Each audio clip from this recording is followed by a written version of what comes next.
তারপরে বিজিএম, ওরে শালা বিজিএম এর শব্দ শুনলে পারে কানের মতো আমার এখনো বাজে। মনে হইতেছে মনে করি সাইকোটা আমার কাছে এখন আইছে। মানে আপনি কল্পনা করতে পারবেন না এরপরের সিনে কি হইব, এরপরের সিনে কি হইব। ডাক ওয়াল দেখেছেন, এটা ফ্যামিলি নিয়ে দেখার মতো সিনেমা না, গার্লফ্রেন্ড বয়ফ্রেন্ডের জন্য পারফেক্ট সিনেমা। পূজা চেরি যেহেতু জাজের নায়িকা, আর আমরা জানি জাজের নায়িকা মানে একটা ব্র্যান্ড। পরে তারপর পরিচালক আমার কান ধরে থাপড়াইব যে তুমি কেন আমার সিনেমা স্পয়লার দিচ্ছ, তোমার কে অধিকার দিছে। ছাড়া অভিনয়টা শ্যামল এবং পূজা চেরি এটা দুর্দান্ত অভিনয় করেছে। এই যুগের ইয়াং জেনারেশন একটা খুব সুন্দর সিনেমা। আমরা যারা সাইকো সিনেমা দেখতে পারি বা সাইকো থ্রিলার টাইপের যারা সিনেমা পছন্দ করি তাদের জন্য এটা একটা বেস্ট সিনেমা। সিনেমার মধ্যে হচ্ছে পূজা চেরিকে খুব ন্যাচারাল লেগেছে, খুব সুন্দর অভিনয় করেছে। আর শ্যামল মাওলা ভাইয়ের কথা কি বলবো, তিনি তো বরাবরের মতো ওটিটিতে একদম মানে তালের সাথে তাল মিলে, যুগের সাথে তাল মিলে নিজেকে ছাড়িয়ে গেছে অন্য রূপে। সো তিনি অসম্ভব ভালো একজন অভিনেতা শ্যামল মাওলা ভাই। এর আগে আমরা ডেড বডি সিনেমাতেও দেখেছিলাম, তিনি খুব দূর দূরান্ত পারফরমেন্স করেছে। তো এখানে অনেক সুন্দর অভিনয় করেছে। আর সুমন্দর যে পরিচালক তিনি ভালো ডিরেকশন। আর সব থেকে বড় কথা হচ্ছে সিনেমার যে কালার, এটা আমার ভালো লাগছে। এডিটিং, তারপরে বিজিএম, ওরে শালা বিজিএম এর শব্দ শুনলে পারে কানের মতো আমার এখনো বাজে। মনে হইতেছে মনে করি সাইকোটা আমার কাছে এখন আইছে। হ্যাঁ ভাই, সাইকো টাইপের কিছু একটা আছে, বুঝছেন, অনেক কিছু টুইস্ট আছে। পুরা সিনেমাটার মধ্যে টুইস্ট দিয়ে ভরা।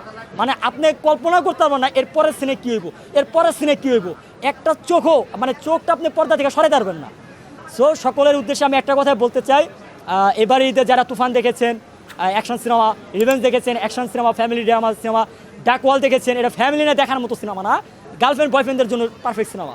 তারপরে আরেকটা সিনেমা আছে হচ্ছে আপনার ময়ূরলক্ষ্মী, এটা অবশ্যই আমি দেখি নাই, ইনশাল্লাহ আমি দেখবো। কিন্তু এই যে এই সিনেমাটা, এটা ফ্যামিলি নিয়ে দেখার মতো সিনেমা, সবাই আসবেন, ফ্যামিলি নিয়ে দেখবেন। সিনেমাটা আসলে অসম্ভব সুন্দর হয়েছে। এটা চাপাবাজি না, অনেকে ভাববো হয়তো বা চাপা মারতে আসছি না ভাই, মানে কিছু ভালো সিনেমা হইলে কেন চাপা মারবো। সো যারা মনে করতেন চাপাবাজি বা এই সে হানতে কিছু না, আপনার সিনেমাটা আসেন, সিনেমাটা দেখেন, দেখার পরে আপনারা বললেন যে শান্ত তুমি চাপা মারছো, যদিও হয় তারপর হচ্ছে গা আমি তো আসি। পূজা চেরি যেহেতু জাজের নায়িকা, আর আমরা জানি জাজের নায়িকা মানে একটা ব্র্যান্ড। আর এখানে যেহেতু পূজা চেরি কিউট সুইট একদম বাচ্চা একটা মেয়ে, কিউট মানে অল্প বয়সী একটা মেয়ে, তো একটা ব্র্যান্ড একটা ব্যাপার আছে। তো ওর মধ্যে একটা গ্ল্যামার আস্তে আস্তে তো সেই জায়গাতে ভালো পারফরমেন্স করছে। ওর অভিনয় আসলে মুগ্ধতা দর্শকদের ছড়াবে আর কি, অনেক ভালো লাগবে আর কি, আমার কাছে অনেক ভালো লাগছে। আর শ্যামল মালা তো ফাটাইয়া দিছে। সাইকোর টাইপের একটা ব্যাপার আছে আর কি সিনেমার মধ্যে, এটা আমি বলতে চাই না। যদি বইলা দেয় তাহলে তো পুরো সিনেমার স্পয়লার হয়ে গেল। পরে তারপর পরিচালক আমার কান ধরে থাপড়াইব যে তুমি কেন আমার সিনেমার স্পয়লার দিচ্ছ, তোমার কে অধিকার দিছে। সো স্পয়লার দিতে চাই না, রিভিউ দিতে চাই না, জাস্ট একটা কথা বলতে চাই, চাপাবাজি মাপাবাজি এগুলো সব কান পড়ার বাদ দিয়া হলে আসেন, সিনেমাটা দেখেন, তারপর আসলে আপনারা বিবেচনা করে বলবেন যে কতটা চাপাবাজি আর কতটা সত্যতা।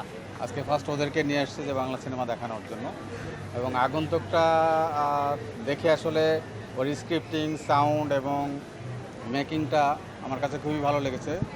আর তাছাড়া অভিনয়টা শ্যামল এবং পূজা চেরি এটা দুর্দান্ত অভিনয় করেছে। এবং যেটা সবসময় একটা যে এটা ছিল যে আসলে সিরিয়াল কিলার কে হবে, এটা নিয়ে অনেকের ভিতরে ডাউট ছিল। হ্যাঁ, তো সেটা সর্বশেষে মানে যেটা এক্সপেক্ট করা হয়েছে যে এই ধরনের সিনেমায় যে ধরনের ইয়েটা থাকে আর কি, স্ক্রিপ্টিংটা থাকে, সেটা খুব 100% আমার কাছে মনে হয়েছে যে স্ক্রিপ্টিংটা খুবই সুন্দর হয়েছে। সর্বোপরি আমরা সবাই মিলে এনজয় করেছি, ছবিটা ভালো হয়েছে।